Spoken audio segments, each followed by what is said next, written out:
दोस्तों long term investment का मतलब क्या वाकई में लॉन्ग टर्म होता है। एक समय ऐसा था जबकि एक्साइड इंडस्ट्रीज और अमर राजा बैटरीज इनको ईवी सेगमेंट का बिगेस्ट बेनिफिशियरी माना जाता था। लेकिन अब सवाल ये है कि आखिर इन दोनों स्टॉक्स में हो क्या गया है। डिटेल में बात करेंगे इन दोनों के बारे में, फंडामेंटल्स एंड टेक्निकल्स, इस छोटी सी वीडियो में। तो वीडियो को यहाँ पे पूरा देखिए और स्टॉक मार्केट इन्वेस्टमेंट के बारे में कुछ नया सीखिए। नमस्कार दोस्तों, मैं उमेश त्रिपाठी आपका स्वागत करता हूं स्टॉक फॉर रिटेल पर, स्टॉक मार्केट से जुड़ी एक नई जानकारी के साथ। तो यहाँ पर long term is not always the long term, ये मैंने जो लिखा है इसका क्या मतलब होता है। इसका ये मतलब होता है कि 2015-16 में पर्टिकुलर स्टॉक 1083 रुपये के आसपास था, अमर राजा एनर्जी एंड मोबिलिटी लिमिटेड। ये जो कंपनी थी 2015 से 2024-25 तक उसी प्राइस पे रहती रही और लॉन्ग टर्म इन्वेस्टमेंट के तहत जिन्होंने भी इन्वेस्टमेंट किया होगा उनको रिटर्न्स मिलने के बजाय कहीं ना कहीं से नेगेटिव रिटर्न्स मिल रहे थे।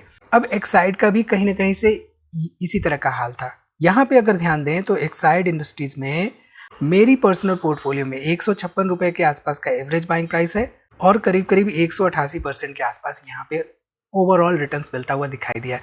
अब ये जो मैं शेयर कर रहा हूँ आपकी स्टडीज के पर्पज से शेयर कर रहा हूँ, ये मेरी पर्सनल पोर्टफोलियो में, इनफैक्ट दोनों स्टॉक्स मेरी पर्सनल पोर्टफोलियो में है।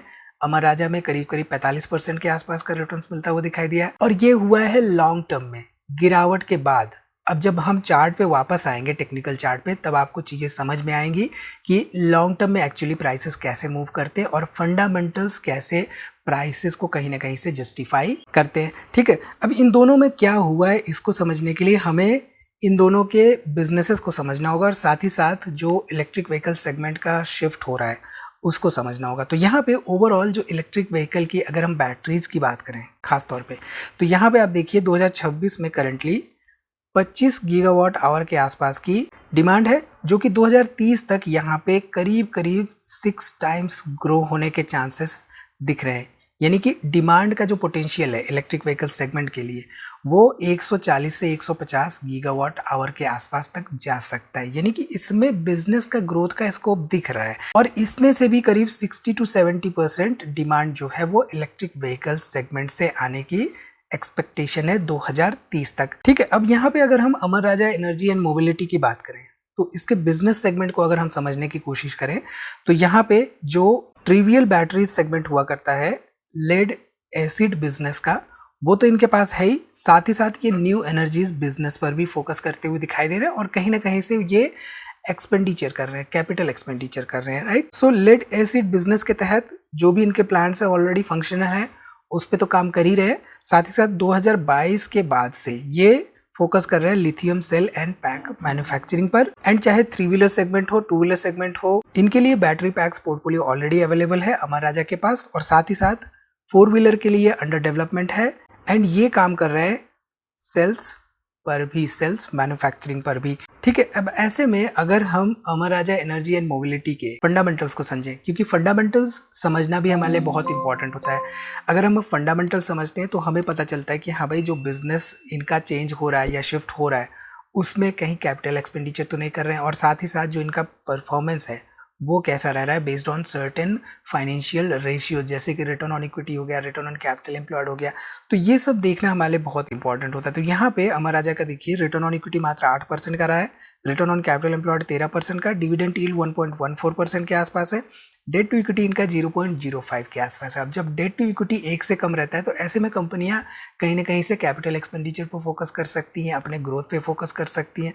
यहाँ पे पेट्रोस्की स्कोर 5 का है, सेल्स ग्रोथ पिछले 7 सालों का 11% के आसपास रहा है and price to earning ratio करीब 26 का है, लेकिन पीजी रेशियो यहाँ पे नेगेटिव दिख रहा है, यानी कि अर्निंग्स ग्रोथ वगैरह यहाँ पे नेगेटिव देखने को मिल रही है। ठीक है, इसके साथ ही साथ अगर हम बात करें इसके overall sales and profitability growth track record पर, 2-3 इंपॉर्टेंट बातें होती है, राइट। हमने अपनी पिछली वीडियोस में भी डिस्कस कर रखा है कि कंपनी का बिजनेस क्या है, बिजनेस में क्या ग्रोथ है, ग्रोथ के साथ ही साथ कंपनी के फंडामेंटल्स क्या कह रहे हैं, उसके साथ ही साथ क्या ट्रैक रिकॉर्ड रहा है ओवरऑल सेल्स एंड प्रॉफिटेबिलिटी का। तो 2015 में अमर राजा का करीब करीब 4200 करोड़ रुपए के आसपास सेल्स हुआ करता था, नेट प्रॉफिट करीब 411 करोड़ रुपए के आसपास था। 2020 में ये बढ़ के 6800 करोड़ की सेल्स हो गई एंड प्रॉफिट बढ़ के यहाँ पे करीब करीब 661 करोड़ रुपए के आसपास नेट प्रॉफिट हो गया।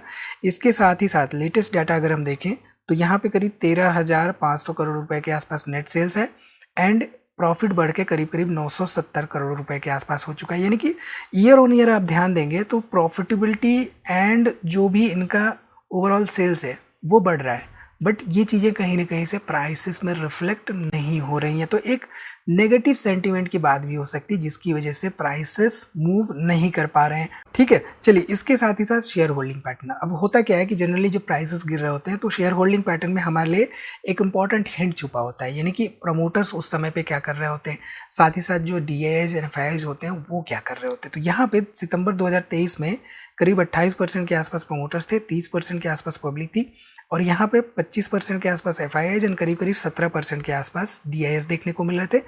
जून 2024 में करीब 32% हो चुके थे, यानी कि यहाँ पे प्रमोटर्स अपनी शेयर होल्डिंग बढ़ा रहे थे। थोड़े बहुत यहाँ पे FIIs कम हुए, यहाँ पे थोड़े बहुत DIIs कम हुए, और यहाँ पे पब्लिक इन्वेस्टमेंट कम हुई। यानी कि इस समय पर जबकि प्राइसेस गिर रहे थे तब उस समय पर क्या कर रहे थे, प्रमोटर्स अपनी शेयर होल्डिंग को बढ़ाते हुए दिखाई दे रहे थे। इसके साथ ही साथ लेटेस्ट डाटा अगर हम देखें तो यहाँ पे आप देख सकते हैं प्रमोटर्स अभी भी करीब 33% के आसपास इनके पास शेयर होल्डिंग है एंड 34% यहाँ पे पब्लिक है, और करीब करीब यहाँ पे 33-34% के आसपास हमें FIIs एंड DIIs की होल्डिंग देखने को मिल रही है अमर राजा में। ठीक है, ये तो रही बात यहाँ पे अमर राजा की। अब हम अगर बात करें एक्साइड की, तो एक्साइड में आप देखिए इनका भी कोर बिजनेस जो है वो लेड एसिड का ही है मोस्टली, राइट, 2 व्हीलर सेगमेंट के लिए। तो इनके पास कई सारे मैन्युफैक्चरिंग प्लांट्स हैं, रिसाइकलिंग प्लांट्स हैं, और साथ ही साथ ये काम कर रहे हैं अब न्यू एनर्जी बिजनेस पर, जिसके तहत लिथियम आयन सेल्स हो गया, पैक्स एंड मॉड्यूल्स मैन्युफैक्चरिंग की हो गई, ये सब ये करते हुए दिखाई दे रहा है। देखिए इंडस्ट्री में अगर मेजर शिफ्ट होता है, और मेजर शिफ्ट में कंपनियां जो कि पहले काम कर रही होती हैं किसी पुरानी टेक्नोलॉजी पर, अगर वो अडाप्ट नहीं करती हैं, नई टेक्नोलॉजीज पर नहीं आती हैं, तो धीरे धीरे क्या होता है उनके बिजनेसेस इंपैक्ट होते हैं, और over long period of time क्या होता है कि उनके ना सिर्फ प्राइसेस गिरते हैं बल्कि कहीं ना कहीं से कंपनी के ऊपर भी एक इम्पैक्ट पड़ता है, और कई बार तो कंपनियां ऐसे में क्लोज भी हो जाती हैं। हमने कोडैक का एग्जांपल देखा है कई बार कि कोडैक कैसे वो अडेप्ट नहीं कर पाई नई टेक्नोलॉजी पे, और जिसकी वजह से कंपनी को पूरा का पूरा बंद करना पड़ा। ठीक है, तो यहाँ पे ऑलरेडी ये दोनों की दोनों कंपनियां लिथियम आयन सेल्स हो गया, पैक्स हो गया, इन सब पे ऑलरेडी काम करते हुए दिखाई दे रही हैं। ठीक, इसके साथ ही साथ एक्साइड के अगर हम फंडामेंटल्स की बात करें तो रिटर्न ऑन इक्विटी मात्र 6% का, रिटर्न ऑन कैपिटल एम्प्लॉयड मात्र 8% का, डिविडेंड यील्ड 0.44% के आसपास है, यहाँ पे डेट टू इक्विटी मात्र 0.11 का है, पेट्रोस्की स्कोर 7 का है, लेकिन सेल्स ग्रोथ पिछले 7 सालों की मात्र 3% के आसपास रही है। प्राइस टू अर्निंग रेशियो अभी भी 41 के आसपास है, PG रेशियो यहाँ पे देखें अभी भी 25 के आसपास देखने को मिल रहा है। अब यहाँ पे ऐसे में अगर हम sales and profitability track record देखें तो 2015 में करीब 9,400 करोड़ रुपए के आसपास सेल्स हुआ करता था, 616 करोड़ रुपए के आसपास नेट प्रॉफिट था। 2020 में ये बढ़कर करीब 14,000 करोड़ के आसपास यहाँ पे सेल्स हो गया इस पर्टिकुलर कंपनी का, और जो नेट प्रॉफिट था ये बढ़ के करीब करीब 762 करोड़ रुपए के आसपास हो गया। 2024 में ये बढ़ के करीब 16,770 करोड़ रुपए के आसपास हो गया, एंड ये बढ़ के करीब 883 करोड़ रुपए के आसपास हो गया।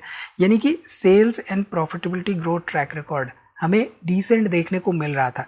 अब यहाँ पे ऐसे में देखें तो लेटेस्ट डाटा के हिसाब से 18,000 करोड़ रुपए के आसपास, इनफैक्ट 19,000 करोड़ रुपए के आसपास सेल्स है, एंड 937 करोड़ रुपए के आसपास यहाँ पे नेट प्रॉफिट देखने को मिल रहा है। तो कहीं ना कहीं से प्रॉफिटेबिलिटी एंड सेल्स में ग्रोथ तो हो रही है, बट बहुत अच्छी ग्रोथ नहीं देखने को मिल रही है, यानी कि 15, 20, 25% की ग्रोथ हमें नहीं देखने को मिल रही है इनफैक्ट इन दोनों कंपनियों में। ठीक है, इसके साथ ही साथ अगर हम यहाँ पे शेयर होल्डिंग पैटर्न की बात करें एक्साइड इंडस्ट्रीज में, तो सितंबर 2023 में करीब 46% के आसपास प्रोमोटर्स थे, 22% यहाँ पे पब्लिक थी, और यहाँ पे करीब करीब 31-32% के आसपास हमें FIIs एंड DIIs देखने को मिल रहे थे।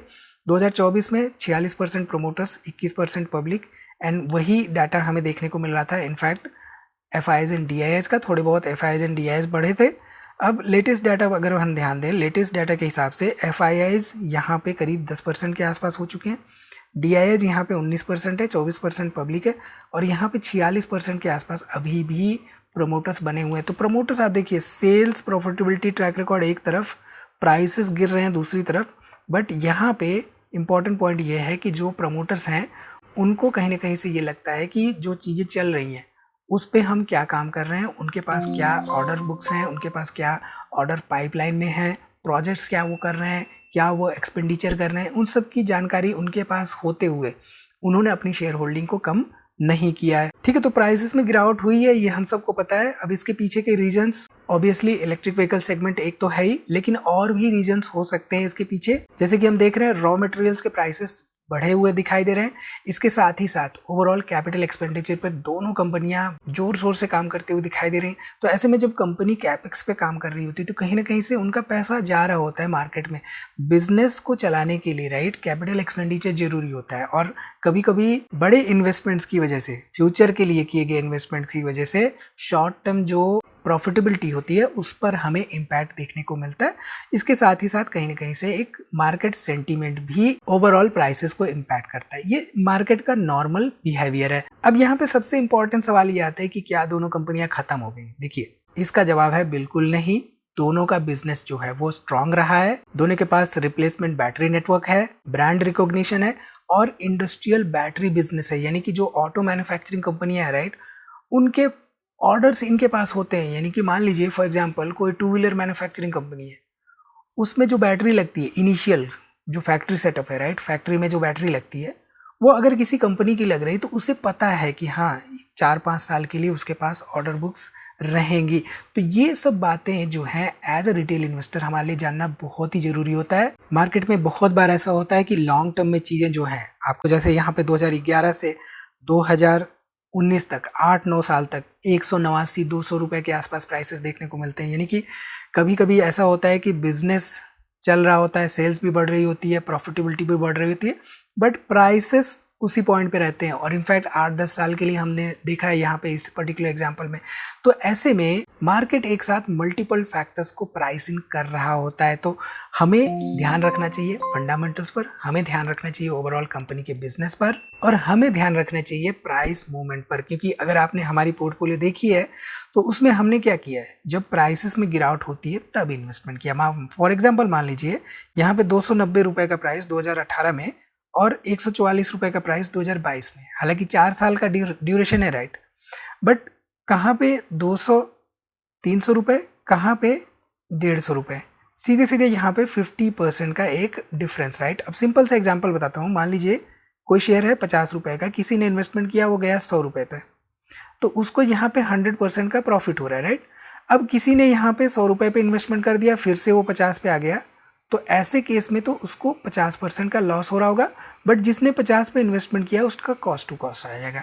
अब ये यहाँ से 50 रुपए से 200 रुपए पे जाता है, तो जिसने 100 पे इन्वेस्टमेंट किया, 50 पे सेल नहीं किया, उसको 100% का यहाँ पे रिटर्न्स मिलने लगेगा। बट जिसने 50 पे इन्वेस्टमेंट करके 100 पे सेल नहीं किया, फिर 50 पे भी नहीं सेल किया, उसका सीधे सीधे यहाँ पे 4 गुना रिटर्न्स। तो मार्केट हमेशा लॉन्ग टर्म इन्वेस्टर्स, पेशेंस वाले इन्वेस्टर्स को रिवार्ड करता है। ये बात हमें एज अ रिटेल इन्वेस्टर समझ के चलनी होगी। सो आई होप यहाँ पे पिक्चर आपको क्लियर हो गई होगी एक्साइड के बारे में, अमर राजा के बारे में। आपकी क्या राय है इस पर कमेंट करके जरूर बताइए। इसी तरह की इन्फॉर्मेशन अगर आपको चाहिए तो सब्सक्राइब करना ना भूलिए। मिलते हैं अगली वीडियो में एक इसी तरह की जानकारी के साथ। तब तक आप हमारी दूसरी वीडियोस देखते रहिए और हाँ, दोस्तों में शेयर करना ना भूलिए। डिस्क्रिप्शन को पूरा पढ़ना बिल्कुल मत भूलिए।